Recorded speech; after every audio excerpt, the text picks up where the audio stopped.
A quick thank you to the T5 peeps, Bob the Dragon, Datamagnet, Cat Crab Lobster, Dark Machine, Astraya the Dreamer, Mezec, Feudic Jarl, and Casper Arnholtz. Thank you very much. The Galaxy's best anti-piracy team, written by TerranEclipse3101. The crew of the small merchant vessel sat huddled in the bridge. The few who were armed pointed their pistols at the sole entrance into the bridge, currently blocked by a thick and durable blast door. The ship's captain, old for his species at around 300, but young compared to most other species of the galactic Concord, pulled up the security camera in the ship's engine room on his personal holo device. He watched in horror as a large group of pirates who had boarded his vessel disabled both the engines and FTL drives. He switched through the screens and each showed something worse than the last. One screen showed the pirates executing one of the crew members not on the bridge. Another showed a pile of corpses, and another showed the pirates raiding the cargo holds. Turning his scaled head to the sound of sobbing, he saw his second in command, a young Arcurian by the name which I bury her face in one of the large feathered wings on her back. She sighed and turned back to the screens, cycling through them until he arrived at the external cameras. Usually, they showed the empty void of space or a trading station, but right now it showed something different. A small, rather blocky black ship was approaching the docking ports not currently occupied by the pirate vessel. He watched as the small ship locked onto the docking port.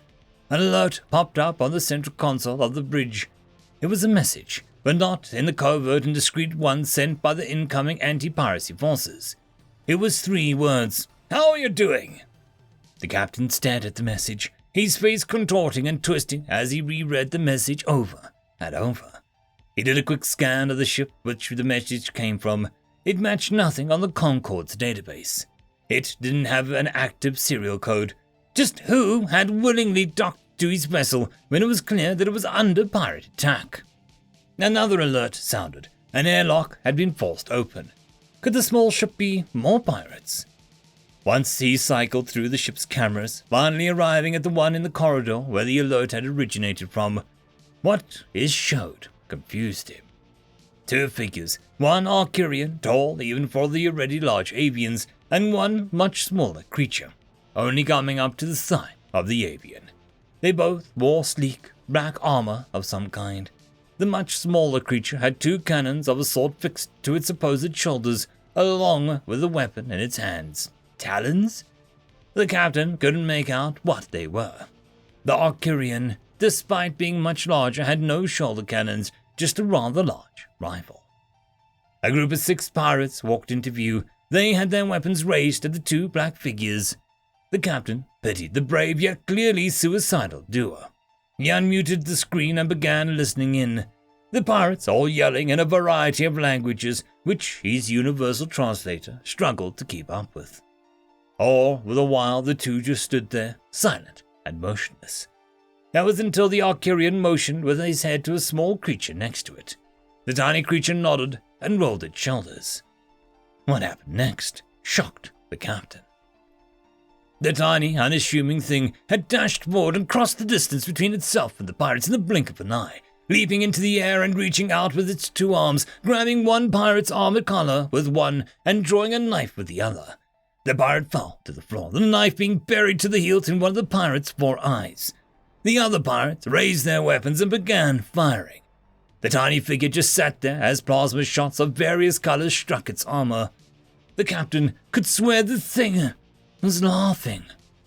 The pirates, in their vengeance-filled gunfire, had seemingly forgotten the Arcurian who had raised its rifle and fired 5 loud and deafening shots. Each one hit their mark, and the pirates fell over with gaping wounds in their chests. One was even missing its entire head.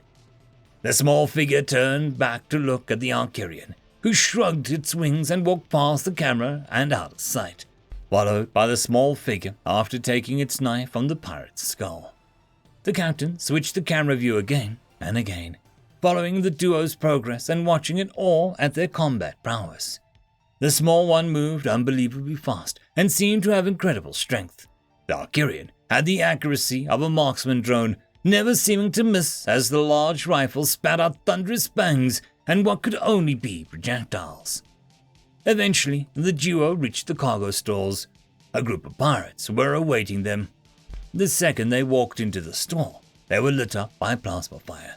The two stood there as the armor absorbed every shot harmlessly. The rest of the bridge crew had started watching the footage, some throwing around theories of them just being pirates who wanted the ship's cargo for themselves. But the theory that stuck the most was the Special Forces one. The captain struggled to disprove that one. Once the hailstorm of plasma fire had ended as the pirates' weapons overheated or ran out of ammo, the Arcurian spoke. From the tone of its voice, it was clearly female, yet its voice was deep and gruff. It yelled into the air, "We are here to chew ass and kick gum, and we're all out of gum." Strange. Maybe it was a code. Then the smaller creature spoke. It had a deeper and was clearly annoyed as he looked at his much larger companion. "No, Sari. We're here to kick ass and chew gum, not whatever monstrosity just came out of your mouth." The giant avian looked down, and both seemed to ignore the pirates, who were busy reloading their weapons. But some listened to the conversation. The avian started to speak. "Oh, shush, human catchphrases are difficult and a pain in the ass." The human spoke next. "They aren't, and I'll show you a pain in the ass when we're done here." Wording. The human just stared up in silence before the cannons on his shoulders roared forward and began firing at the pirates. The cannons shredded anything that they were aimed at. After painting the hangar walls a mixture of different colored blood, the two seemed to move on, entering the lift that would take them up to the ship's upper deck, where several pirates were waiting and where the bridge was located. The screen switched to the corridor that led from the lift to the bridge's door. A dozen or so pirates waited for them. By now, the entire bridge crew was sure that the strange duo could deal with the pirates. But that was the most worrisome was the explosive charge projectile that was aimed at the lift's currently closing door. The lift chimed, and the doors slid open. Once again, there was a hail of plasma fire, but this time it was accompanied by a screeching of an explosive charge flying through the air and into the lift. It flew into the lift and exploded on impact. The blue fireball came from the lift that was followed by chunks of shrapnel. The plasma fire had stopped. The bridge crew had lost their hope when the two didn't emerge from the fireball. Then, from out of the fireball burst a tiny black shape. It slaughtered the closest pirate in a brutal fashion, and immediately there raised its rifle to another, firing twice and killing the pirate instantly. Next came the thundering bangs from the Arcurian's weapon. Another two pirates went down with the tiny black shape.